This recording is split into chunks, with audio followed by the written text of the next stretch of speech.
민수기 1장 1절로 4절까지인데요.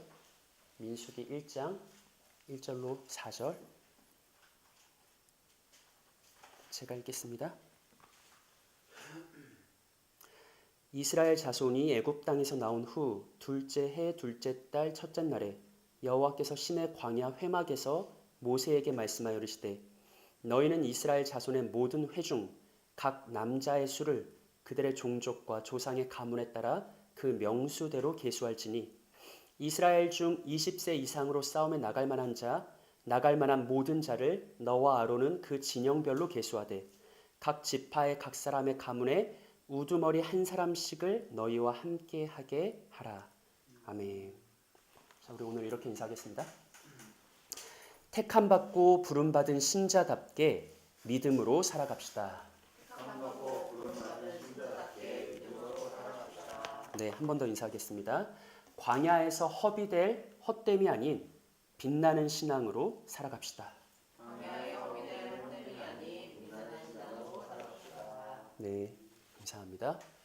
오늘 본문을 민수기 1장 1절로 4절까지로 잡았지만 사실 오늘 본문은 약간 어떻게 할까요? 민수기 1장부터 한 13장까지 쭉 이야기식으로 전체 내용을 좀 광범위하게 훑는 그런 말씀이거든요. 그래서 적용점은 좀 짧긴 하지만 오늘 함께 좀 경청하면서 민수기가 전체적으로 어떤 흐름을 가지고 있는지 어떤 메시지를 가지고 있는지 함께 확인했으면 좋겠습니다. 자, 오늘의 본문은 민수기입니다. 앞에 보시면요.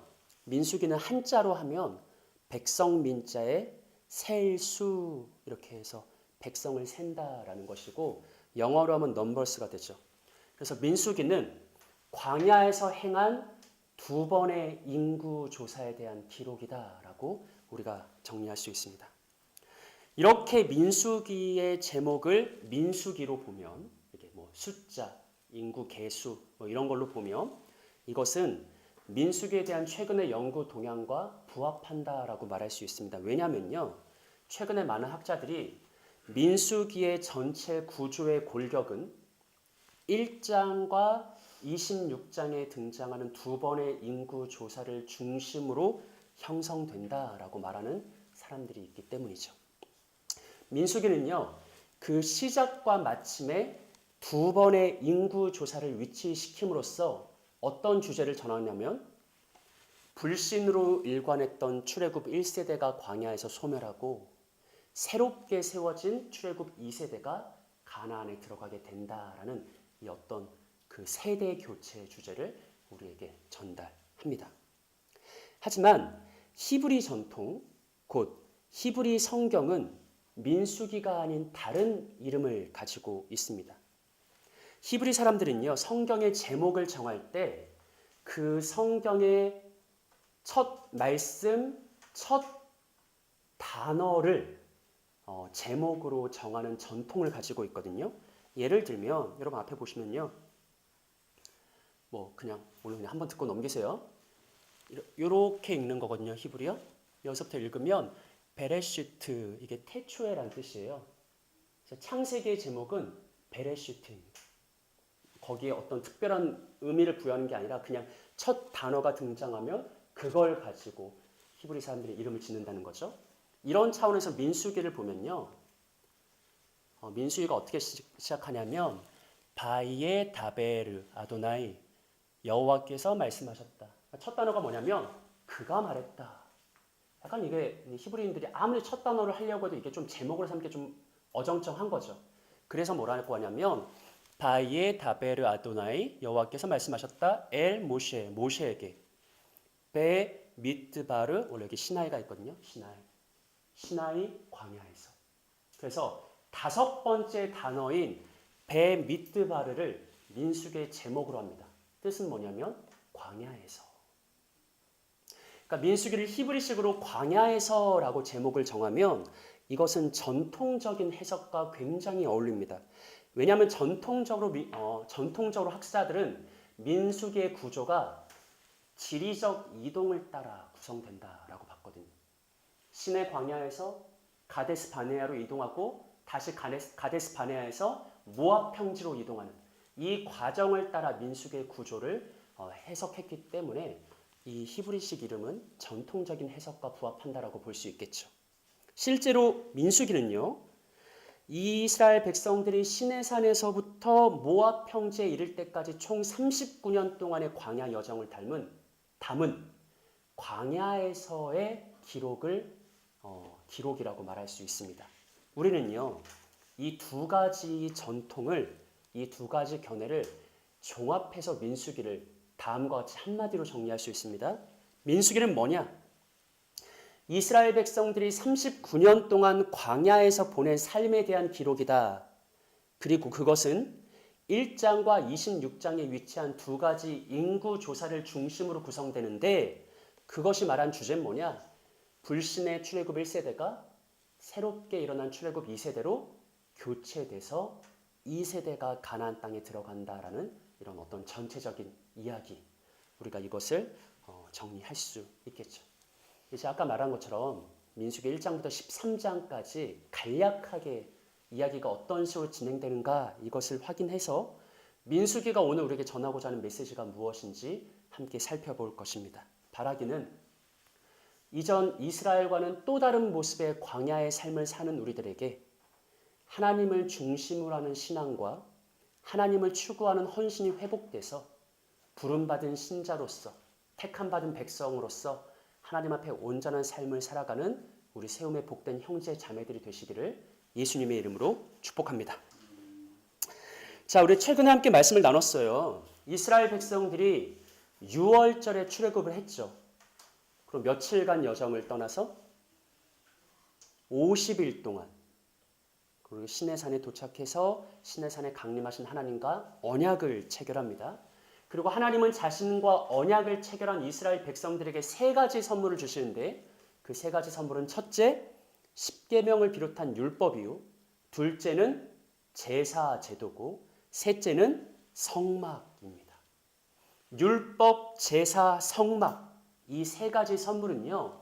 하나님께서 너희가 진짜 내 언약 백성이 되려면 이 세 가지 선물을 부단히 잘 활용해서 소명에 충실한 삶을 살면 언젠가 너희가 내 합당한 언약 백성이 될 거다라는 그런 의미와 목적 속에 그들에게 주어진 은혜의 선물이죠.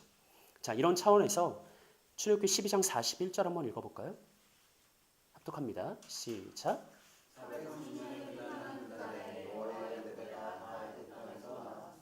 네, 자 여러분 성경이 430년이 끝나는 그날 즉 430년 동안 노예 생활을 하던 이스라엘이 이집트를 빠져나왔을 때를 가리켜서 그날 그들을 뭐라고 표현합니까? 여호와의 군대. 여러분 이 말씀 되게 웃기잖아요. 430년이 끝나는 그날에 여호와의 군대 곧 이스라엘이 이집트에서 다 빠져나왔다. 사실 성경이 이렇게 말하긴 하지만 당시 이스라엘은요. 여호와의 군대라 부르기도 민망한 오합지졸이었죠. 그들은 하나님의 승리의 군사는커녕 영광스러운 군대는커녕 430년 동안 패배와 굴종의 삶을 살았던 노예들이었어요. 근데 놀랍게도 성경은 그날에 여호와의 군대가 나왔다라고 말해요. 어떤 의미일까요? 우리 한 구절 더 볼까요? 출애굽기 19장 말씀 합독합니다. 시작.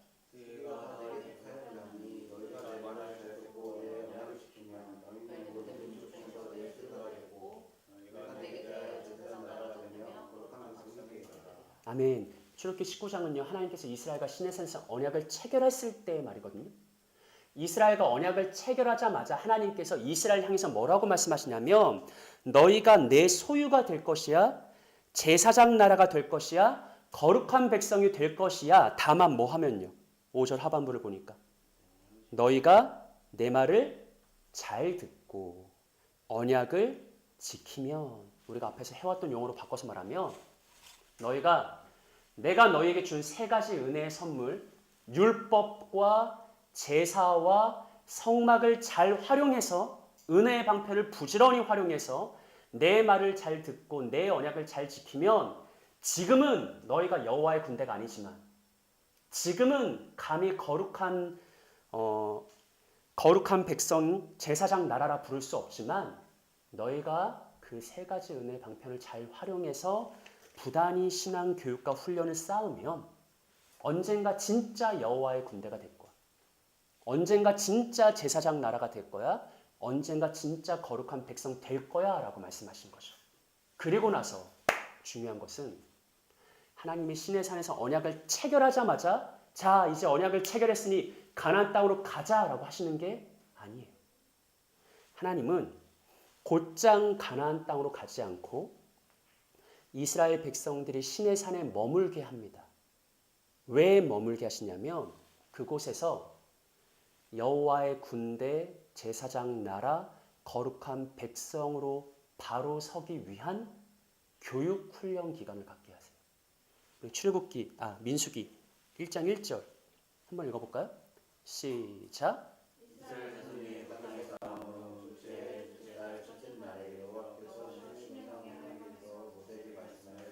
아멘. 자, 민수기 1장 1절은 언제 시작해요? 이스라엘 자손이 애굽 땅에서 나온 후 둘째 해 2년 2월 1일이죠. 자, 여러분 우리가 기억해 보시죠. 출애굽 몇 월 며칠에 했죠? 6월절 1월 15일. 기억하시네요. 출애굽은 첫째 해 1월 15일이에요. 그리고 나서 출애굽기로부터 민수기는 둘째 해 2월 1일이에요. 그렇다면 출애굽기와 민수기 사이에는 어느 정도의 공백이 존재합니까? 10개월 정도? 약간 과장하면 1년 가까이의 공백이 존재하죠. 왜 공백이 존재할까요? 이 빈 공간, 이 빈 기간의 의미는 뭘까요? 앞에서 말한 것처럼 하나님과 언약을 체결할 당시 이스라엘은 아직 여호와의 군대는 아닌 거예요. 거룩한 백성도 아니고 제사장 나라도 아니죠. 근데 하나님께서는 그들을 그 소명에 합당한 자로 세우기 위해서 시내 광야에서 거의 1년 가까이 신앙교육 훈련 또 군사훈련을 받게 하십니다. 이에 대한 레위기와 출애굽기 말씀을 보시죠. 제가 읽어보겠습니다. 이것은 여호와께서 시내산에서 이스라엘 자손을 위하여 모세에게 명령하신 계명이니라. 둘째 첫째 달 곧 그 달 초하루에 성막을 세우니라. 앞에 보세요. 이거 레위기 말씀이거든요. 레위기 맨 마지막 장 마지막 절 말씀이에요. 지금 무슨 말이냐면 출애굽기에서 언약을 체결하고 이스라엘이 시내산을 떠난 게 아니라 어디에 머물면서? 시내산에 머물면서 1년 동안 계속 레위기의 계명을 받고 율법을 받고 그걸 배웠다는 거예요. 그리고 그 기간 동안 둘째, 첫째 달이 될 때까지 그들은 시내 광야에서 끊임없이 뭘 했죠? 여호와의 성막을 지었어요. 자, 여러분, 그러니까 정리하면 무슨 말이냐면 이스라엘 백성들은 1년 동안 시내산에 머물면서 첫째, 출애굽과 레위기에 기록된 율법을 받았다. 그리고 그 율법을 배웠다. 둘째, 번제, 소제, 속죄제, 속건제, 화목제에 대한 제사 규례를 받고 제사장 규례를 받았다. 마지막 셋째, 하나님이 거하실 성소이자 하나님과 만나 뵐 거룩한 장소인 성막을 지었다. 얼마 동안? 1년 동안. 1년 동안 이스라엘은 충분히 여호와의 군대답게 거룩한 백성답게 제사장 나라답게 모든 교육 훈련을 받았다. 그리고 나서 그 기간이 끝났을 때 드디어 민수기가 이렇게 시작하는 거예요. 목장 나눔시 민수기 1장 1절로 3절 보세요. 이스라엘 자손이 애굽 땅에서 나온 후 둘째 달 첫째 날에 여호와께서 시내 광야 회막에서 모세에게 말씀하여 이르시되 너희는 이스라엘 자손의 모든 회 중 각 남자의 수를 그들의 종족과 조상의 가문에 따라 그 명수대로 계수할지니 이스라엘 중 20세 이상으로 싸움에 나갈 만한 모든 자를 너와 아론은 그 진영별로 계수하되. 자, 민수기란 이름의 뜻 자체에 뭐가 담겨 있다고 했죠? 민수기는 1장과 26장에서 뭐 한다고요? 인구조사를 하죠. 그 말 그대로 민수기 1장이 인구조사로 시작해요. 여러분 주목해야 될 것은 이게 그냥 인구조사가 아니거든요. 문자 그대로 이스라엘 모든 백성을 다 계수하는 인구조사가 아니에요. 말씀을 잘 보니까 2절에 너희는 이스라엘 자손의 모든 회중 중 누구를 세래요? 남자의 수를 세래요. 3절을 볼까요? 이스라엘 중 20세 이상으로 뭐에 나갈 수 있는 모든 자? 싸움에 나갈 수 있는 모든 자. 그리고 맨 마지막 하반부 어떻게 계수하래요? 그 진영별로 계수하래요. 바른 성경. 그들의 부대별로 세어라. 공동 번역. 부대별로 병적부에 올려라. 자, 무엇을 말하는 걸까요? 앞에서 우리가 해왔던 그 용어를 사용한다면 지금 이 민수기 1장의 인구 조사는 뭐 하고 있는 과정일까요? 군사. 이스라엘이 출애굽할 때 성경은 놀랍게도 그 오합지졸을 가리켜서 여호와의 군대가 빠져나왔다라고 말해요. 근데 진짜 군대예요? 아니에요. 열도 못 맞힐걸요? 행군도 제대로 못할걸? 그 어떤 지식도 없었고. 근데 오합지졸인 이스라엘을 하나님은 시내산에서 1년 동안 철저하게 훈련시켜요. 그리고 나서 하나님이 판단하시기에 이제 되었다. 이 정도면 이제 너희가 여호와의 군대로 준비되었다. 그러니 가나안 땅을 향한 진군을 시작할 수 있겠다. 그래서 가장 첫 과정으로 하나님 뭘 하시는 거죠? 군대를 계수하는 거예요. 싸움에 나설 만한 군사가 몇 명이나 있나. 그리고 그걸로 끝나는 게 아니라 각 진영별로 계수한다. 즉 군대를 편성한다. 우리식으로 하면 중대, 대대 편성한다라는 것이죠. 하나님은 모세와 아론으로 하여금 이제 때가 되었다라고 말씀하시면서 너희는 각 군대의 수를 세고 각 진영별로 군대를 편성해라라고 말씀하십니다. 바로 이렇게 이스라엘은 지난 1년간의 교육훈련 과정을 통해서 이제 여호와의 군대로 거듭났고 이제 본격적인 그들의 소명과 사명인 가나안 땅을 차지하기 위한 행군을 시작하려는 것이죠. 바로 그것이 민수기의 시작점입니다. 우리는 이런 차원에서 민수기 1장과 2장을 아주 간단하게 정리할 수 있는데 첫 번째, 민수기 1장의 내용은 뭐냐면요. 아주 간단해요. 이스라엘 12지파의 군대가 몇 명이나 되나 이거를 그냥 계수한 내용. 이게 민수기 1장의 내용입니다. 표를 보시면 제가 뭐 자세하게 설명 안 할 텐데 깔끔하게 1장이 정리되죠. 그래서 총 12지파를 다 세보니까 20세 이상의 군대가 총 60만 3,550명이었다라고 민수기 1장이 돼 있죠. 민수기 2장의 내용은 뭐냐면요. 그 60만 명의 군대를 어떻게 진영별로 배치할 거냐, 어떻게 군대를 편성할 거냐, 그리고 각 진영은 어떤 순서로 행진할 거냐, 이게 바로 2장의 내용인데 이것도 표를 보시면요. 그림을 보시면 한번 그냥 보고 넘어가세요. 이스라엘 60만 군대를 총 4개의 진영으로 편성합니다. 동쪽, 서쪽, 남쪽, 북쪽으로. 그래서 이 세 지파씩 4진영을 설정하고요. 그 한가운데 뭐가 있어요? 성막이 있죠. 이스라엘의 60만 4개 진영 한가운데는 언제나 여호와의 성막이 존재한다는 것. 이것은 무엇을 의미하냐면 이스라엘의 진영의 한가운데는 언제나 하나님이 계시다. 하나님이 임재하셔야 그 진영이 강력함을 유지할 수 있다. 두 번째, 이 4가지 진영이 어떻게 행진하냐면 다음 그림을 보시면 아까 그 동쪽에서부터 차례대로 이렇게 4진영이 가는데 맨 앞에 선두는 누가 서요? 법궤, 즉 언약궤는 여호와의 임재의 상징이거든요. 아까 중앙에 성막이 있었잖아요. 근데 행진을 할 때는 레위 지파의 세 가족들, 즉 고핫 자손, 게르손 자손, 무라리 자손이 그 성막을 3개로 탁탁탁 분리해요. 그래서 맨 앞에 고핫 자손이 언약궤를 비롯한 뭐 이렇게 하나님의 그걸 들고 가고, 두 번째 게르손 자손이 성막을 들고 가고, 마지막 무라리 자손이 성물을 들고 가는, 이런 식으로 이스라엘의 4개 진영이 행군을 시작합니다. 자, 여러분, 민수기 2장까지 다뤘거든요. 모든 게 다 준비된 거 아니에요?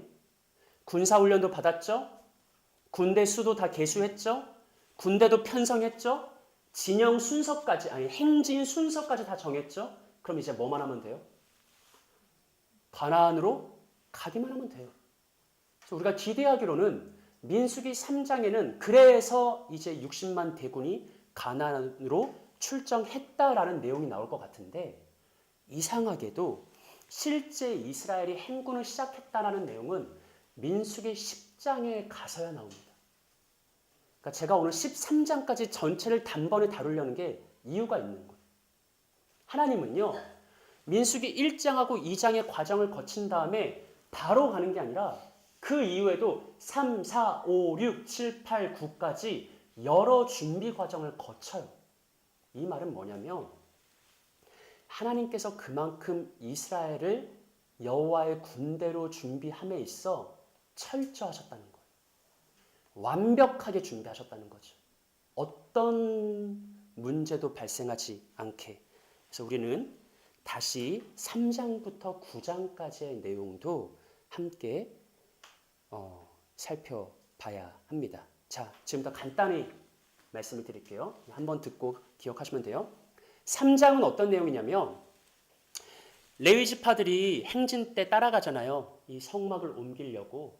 그 레위 지파가 몇 명이냐 계수하는 게 3장의 내용이에요. 그 4장은 뭐냐면 이스라엘이 행진할 때 이 레위 지파의 세 가문이 각각 어떻게 이 성막을 분담할 거냐 요 내용이 4장이에요.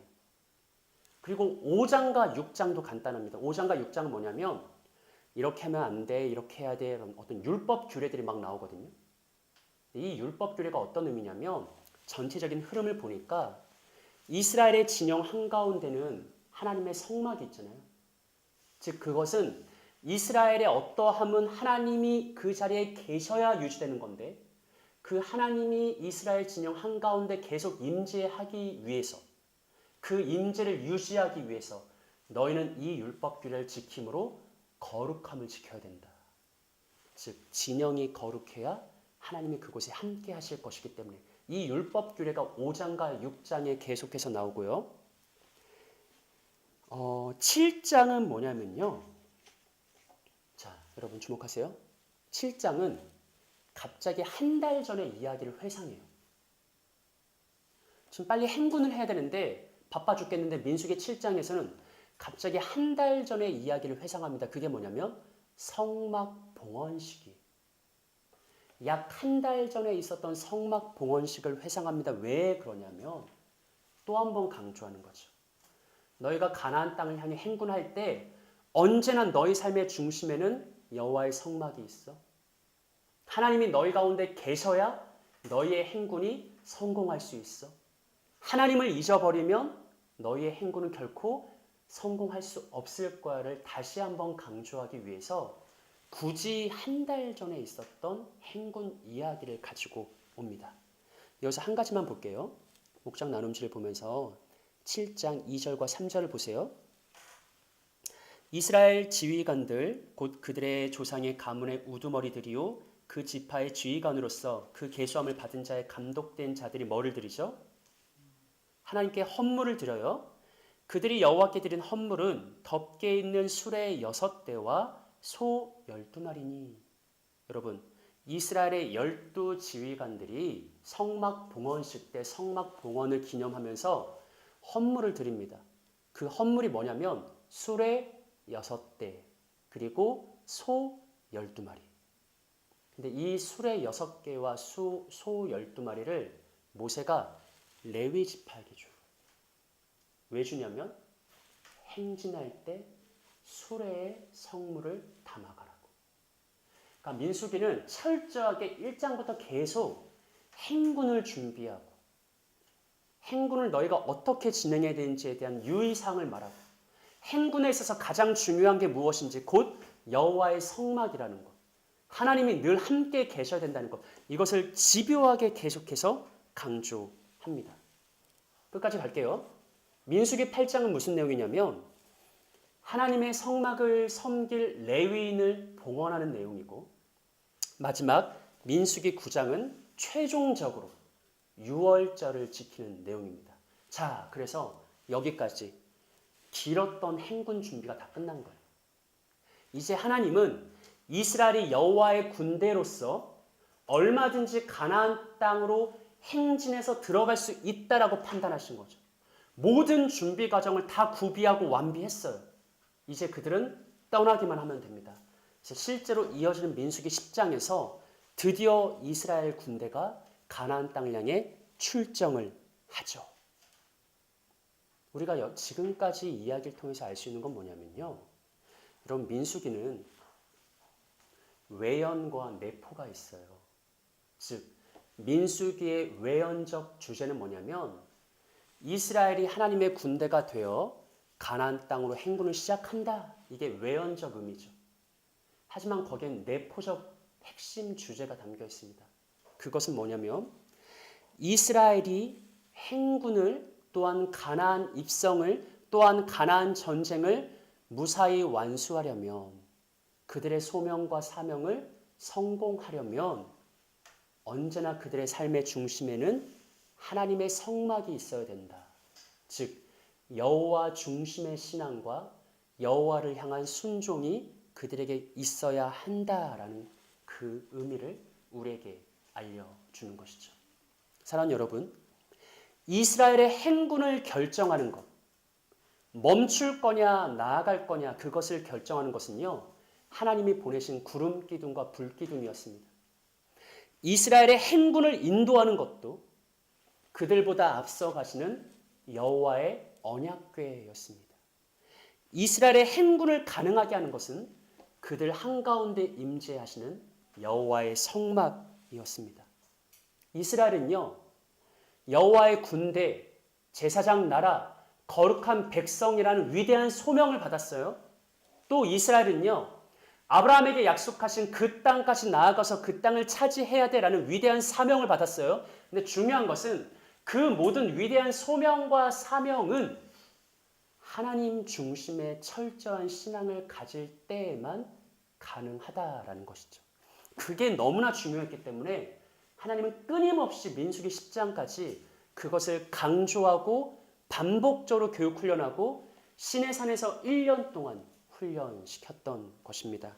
그렇다면 이제 이스라엘은 하나님 중심 신앙으로 무사히 가나안 땅까지 행군할 수 있을까? 이런 기대감을 우리가 갖게 되는 거죠. 좀 당황스러운 것은 성경은 이스라엘이 행군을 시작하자마자 삐걱거리는 이스라엘의 불안한 행보를 고발합니다. 지리적 관점에서 봤을 때 민수기는요, 시내 광야를 떠나 가데스 바네아에 멈췄다가 다시 모압 평지로 나아가는 과정인데, 여기서 가데스 바네아가 중요한 것은 이 가데스 바네아에서 모세가 그 유명한 12 정탐꾼을 보내요. 40일 동안 가나안 땅을 정탐하고 와라. 그래서 가데스 바네아는 가나안 땅으로 들어가기 위한 최종 단계, 최종 국면이라고 말할 수 있습니다.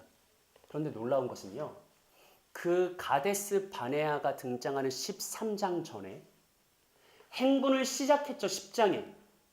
그리고 11장과 12장 두 장에서 이스라엘은 놀랍게도 3번이나 실패합니다.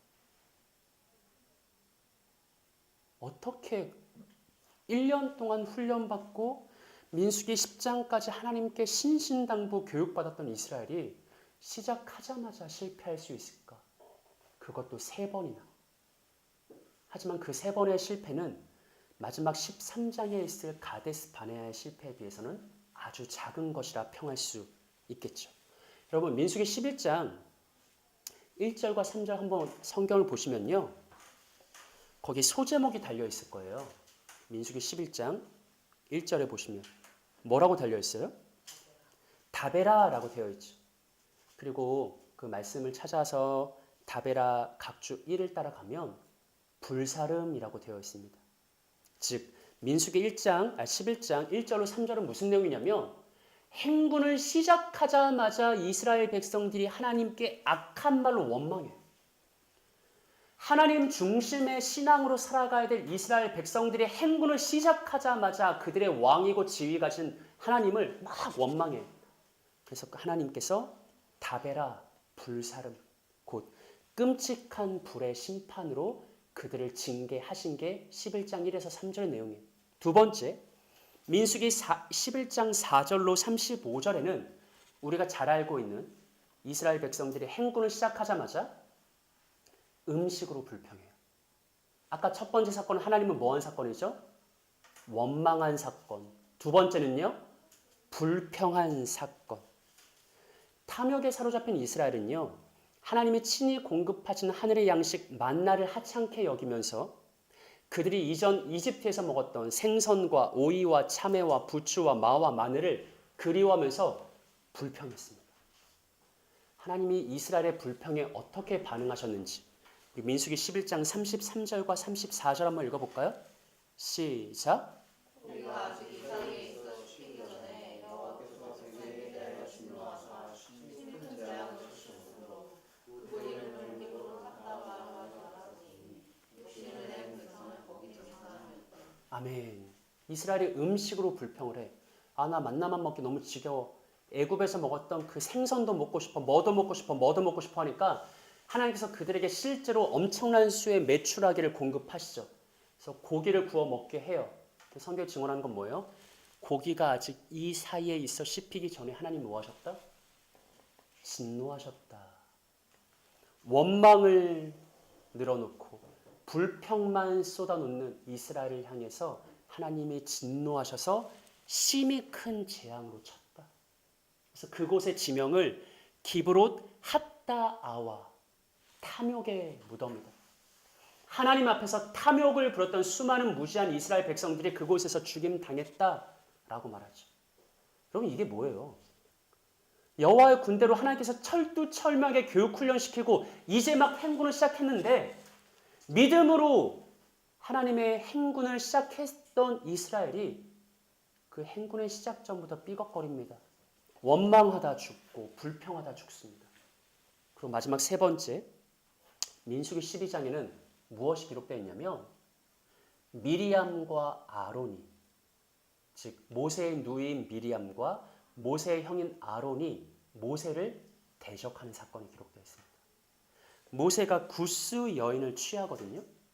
근데 그것을 빌미로 미리암과 아론이 모세를 비방하며 모세의 권위에 도전합니다.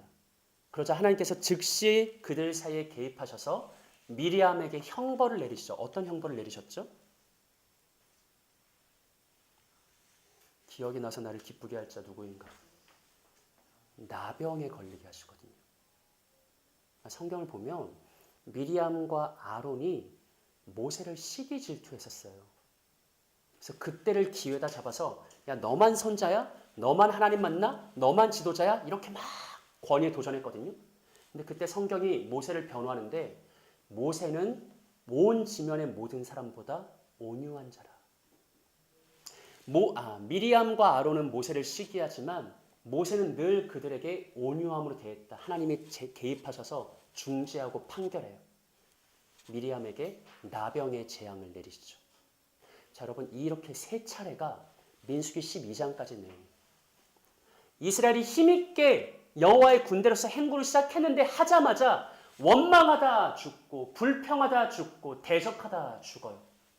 불안불안하죠.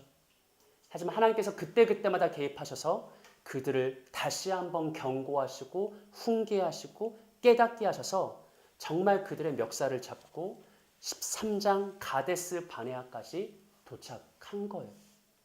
그럼 이제 이스라엘은 심기일전에서 정신 차리고 하나님께 순종해서 가나안에 들어갈 것인가? 여러분의 기대는 어떻습니까? 저는 불안불안해요. 모세가 이스라엘 12지파 중에 한 사람씩 12명을 택해서 가나안 땅을 정탐하게 보냅니다. 그들이 40일 동안 가나안 땅을 정탐하고 돌아오죠. 근데 여기서 우리가 한 가지 기억해야 될 것은요.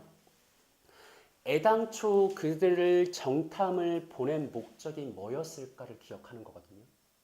왜 보냈을까요, 하나님은? 굉장히 중요한 문제예요.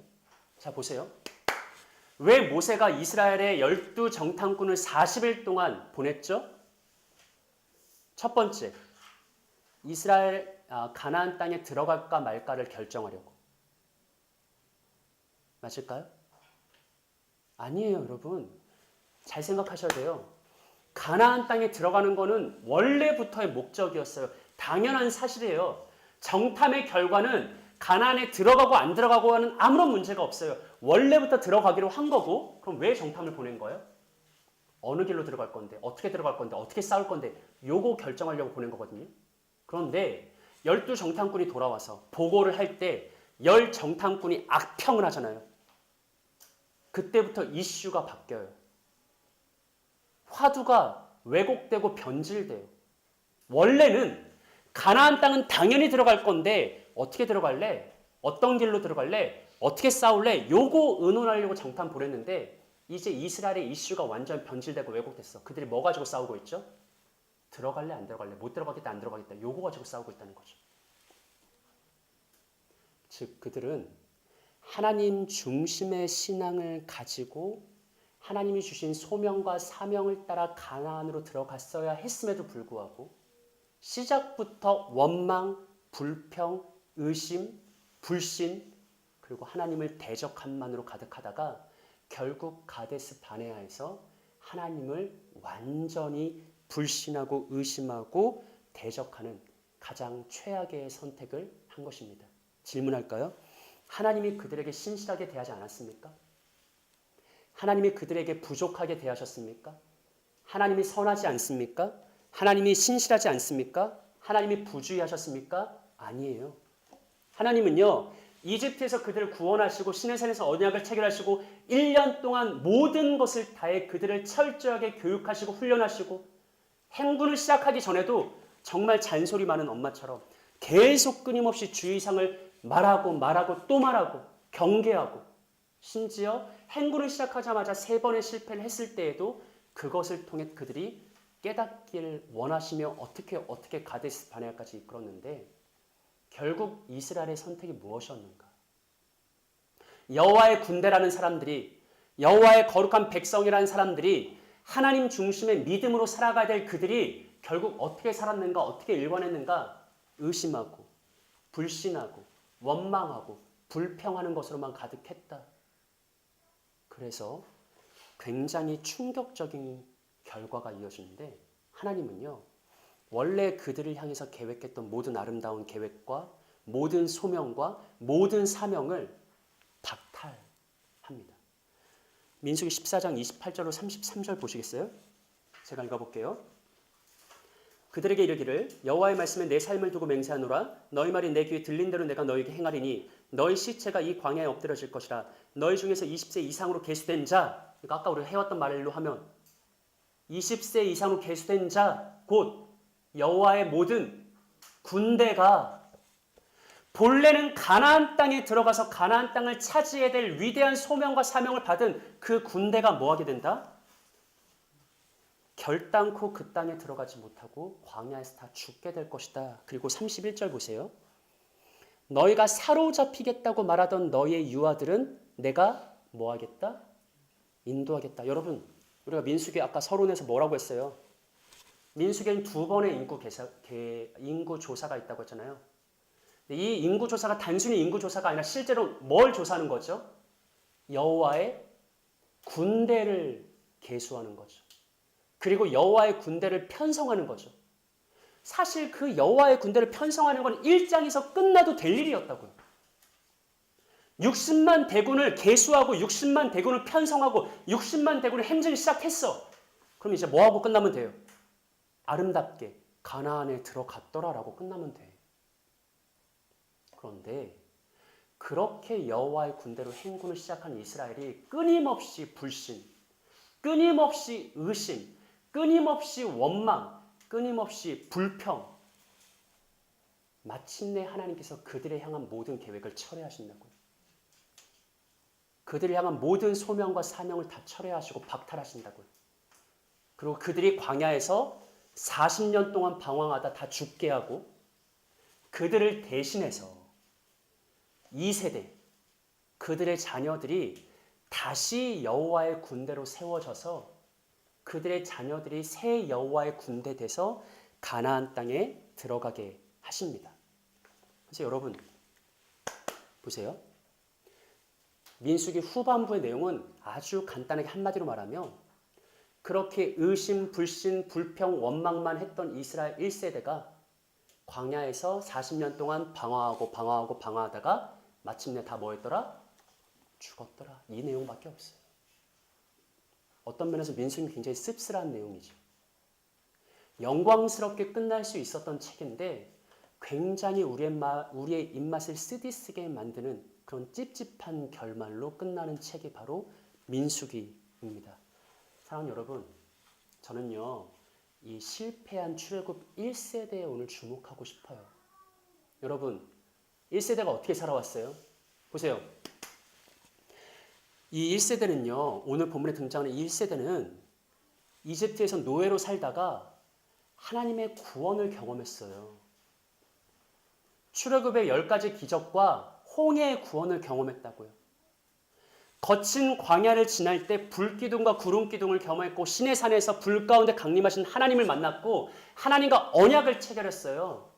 하나님으로부터 율법과 제사와 성막을 선물로 받았고요. 그냥 선물 받고 끝이 아니라 1년 동안 모세를 통해 그 위대한 모세를 통해 집중 신앙 교육과 훈련을 다 받았어요.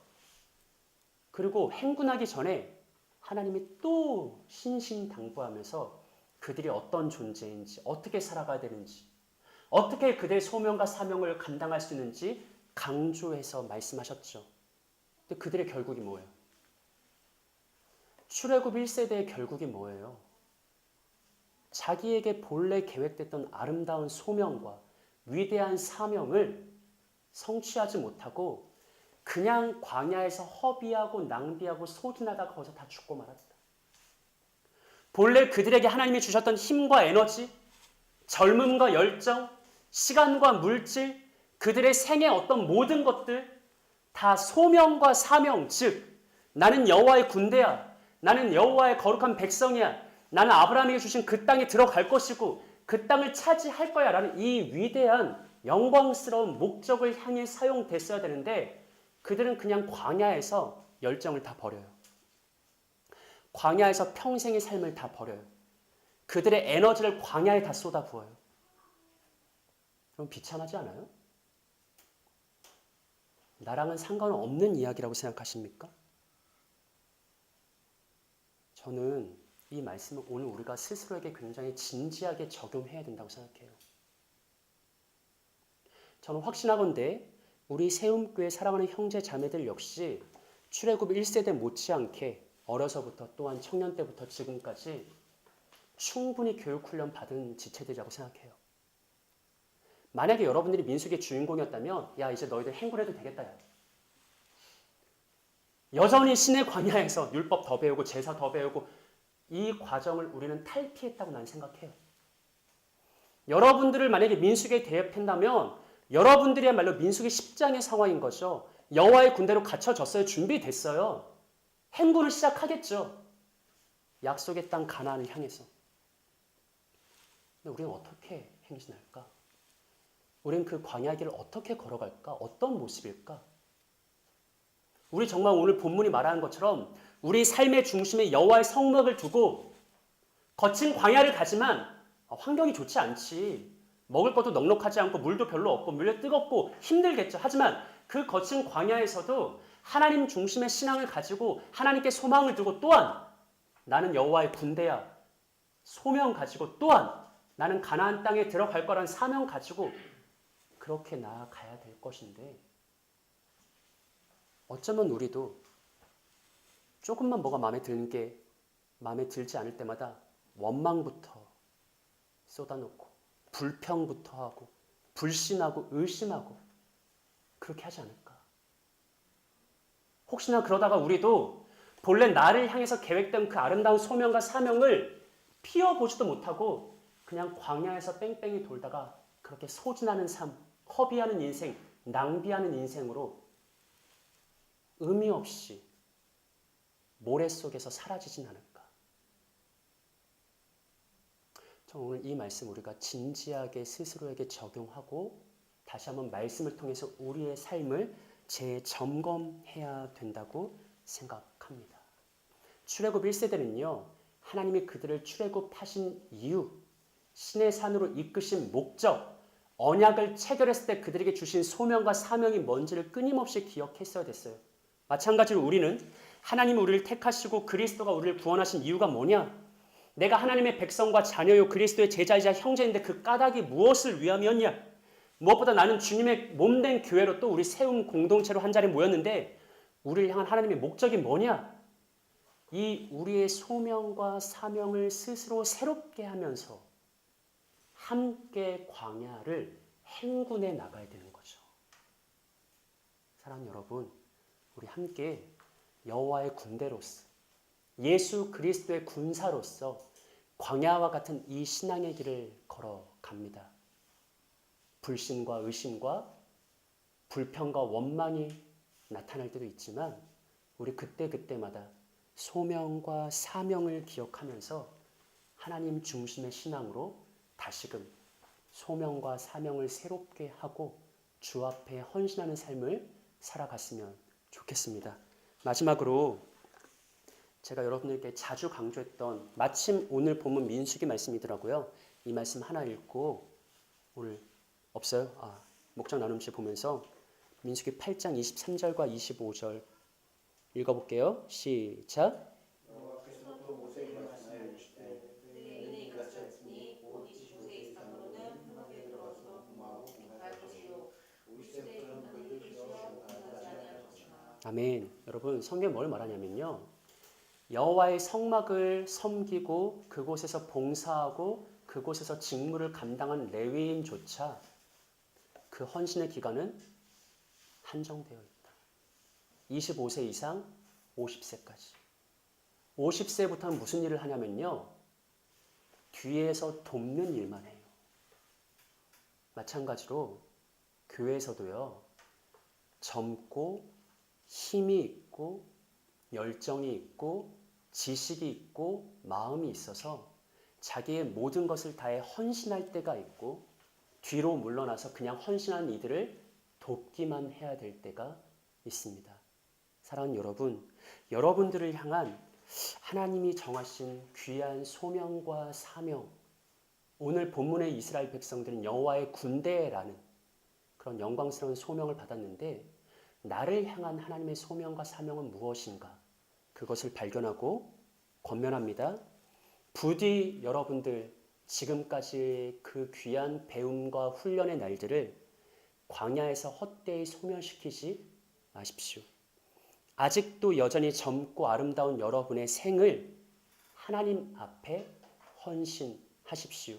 더욱이 내가 힘있게 아름답게 영광스럽게 주님을 섬길 수 있는 그 날이 한정되어 있음을 기억하면서 지금 가장 영광스러운 육체를 가진 그때 주 앞에 더욱 신실하게 반응하십시오. 이렇게 광야에서 허비되는 인생이 아니라 여호와를 향한 신앙으로 별과 같이 빛나는 아름다운 우리의 세움의 공동체 되기를 구주 예수님의 이름으로 축복합니다. 이렇게 기도할까요? 기도하겠습니다.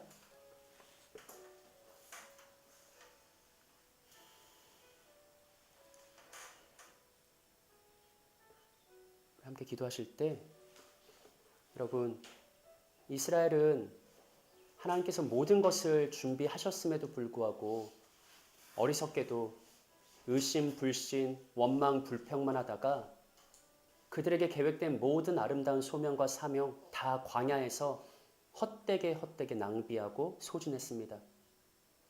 우리는 어떻게 살아갈 것인가? 여러분들에게 소명이 있죠. 비전이 있고 사명이 있죠. 하나님의 부르심의 계획과 뜻이 있죠. 그것이 영원토록 빛날 수 있도록 믿음으로 살아가시기를 권면합니다. 우리 오늘 이러한 기도 제목 가지고서 이 시간 함께 합심으로 기도하며 나아가길 원합니다. 기도하겠습니다. 하나님 아버지 감사합니다.